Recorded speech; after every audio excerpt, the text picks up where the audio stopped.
Government کو دلچسپی ہے اس کو آگے لے کے چلیں، نہ فیڈرل گورنمنٹ کو دلچسپی ہے کہ اس کو آگے لے کے چلیں. جیسے جس دن میں نے خط لکھا پلاننگ کمیشن کو، یہ آصف اقبال صاحب کو کہ جی ہم نے بجلی بنانی شروع کر دی ہے، اسی دن انہوں نے اس پلانٹ کے پیسے بند کر دیے.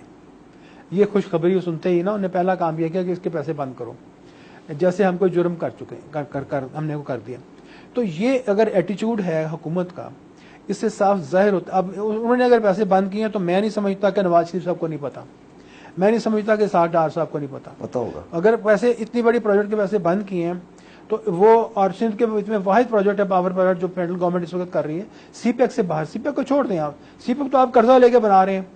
تو یہ چیز جو ہے، یہ اگر آپ اتنی اچھی چیز ایک بنا رہے تھے جس میں سستی بجلی بننی تھی اور کوئی پولوشن نہیں تھی ہونی، تھر کے پورے ڈیزرٹ کو ہم نے برباد نہیں تھا کرنا دھوئیں کے ساتھ اور کھدائیاں کر کے گڑے مار توڑ کر کے، تو 7 روپے یونٹ ان کو بجلی ہم دینے کے لیے تیار تھے. اور اتنی کیپٹل انویسٹمنٹ کم ہو رہی تھی اس میں. سندھ گورنمنٹ وہاں پہ بیٹھی ہوئی ہے، سندھ گورنمنٹ کو پتا ہے ہم کیا کر رہے ہیں. سندھ گورنمنٹ وہ ساتھ اینگرو کے پروجیکٹ میں لگی ہوئی ہے، اینگرو میں وہ مائننگ کرنے کی کوشش کر رہے ہیں. میں نے ان کو 50 دفعہ بتایا کہ مائننگ بہت مہنگی ہوگی اگر آپ کریں گے، اس سے جو بجلی بنے گی وہ بہت مہنگی بنے گی.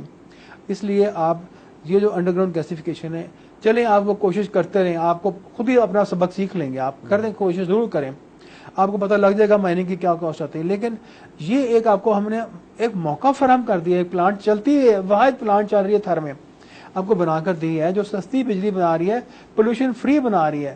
پولوشن بہت بڑا مسئلہ ہے چائنا میں جہاں کول فائرڈ پلانٹ چل رہی ہیں، اور آپ اسی روٹ پہ فالو کر رہے ہیں. اگر آپ کے ملک میں نیچے زمین کے زیر زمین اتنے زیادہ ذخائر ہیں شیل گیس کے اور شیل آئل کے کہ امریکن سروے کہتی ہے کہ دنیا کا سب سے بڑا ذخیرہ تیل کا اور گیس کا آپ کے ملک کے نیچے شیل کی شکل میں، شیل سٹون میں موجود ہے.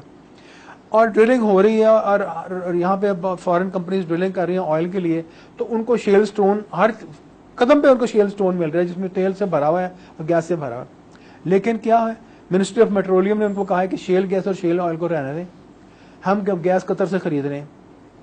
تو آپ اگر خریدنے میں چیزیں باہر سے اور اس ملک کو چلانے میں انٹرسٹڈ ہیں تو پھر اس کا مطلب ہے آپ کو اس ملک کی معیشت سے کوئی انٹرسٹ نہیں ہے. کیونکہ ان دا لانگ رن آج آپ کو کوئی فائدہ نظر آ رہا ہوگا کیونکہ لوگوں کو ریلیف ہو جائے گا، سردیوں میں گیس کی لوڈ شیڈنگ کم ہو جائے گی. لیکن لانگ رن میں 30 سال میں کیا ہوگا؟ 30 سال میں یہ ہوگا کہ آپ نے اپنی شیل گیس سے 4 گنا قیمت پہ قطر سے گیس خریدی ہے، اور اس سے کیا آپ کی انڈسٹری پہ اور معیشت پہ برا اثر پڑا ہے. آپ کی تھنکنگ 5 سال کے لیے یا 3 سال کے لیے نہیں ہونی چاہیے کہ میں نے اگلی الیکشن جیتنی ہے. ہمارے ملک کے پولیٹیشنز کی تھنکنگ یہ ہونی چاہیے کہ 30 سال کے بعد پاکستان کو ہم نے یہاں سے اٹھا کے کہاں لے کے جانا ہے. یہ نہیں ہونا چاہیے امیجیٹلی ایسے کام کریں کہ جو لوگوں کو پسند ہیں اور فوراً ہم پاپولر ہو جائیں اور اگلی الیکشن جیت جائیں. یہ سوچنا چاہیے کہ پاکستان کو 25 سال بعد یا 10 سال بعد یا 20 سال بعد ہم کہاں لے کے جائیں گے، اور پاکستان یہاں سے وہاں پہنچنا چاہیے. ڈاکٹر صاحب میرا سوال تھا آپ سے معیشت کے حوالے سے کہ ہماری قوم جو ہے معیشت یا دفاعی حوالے سے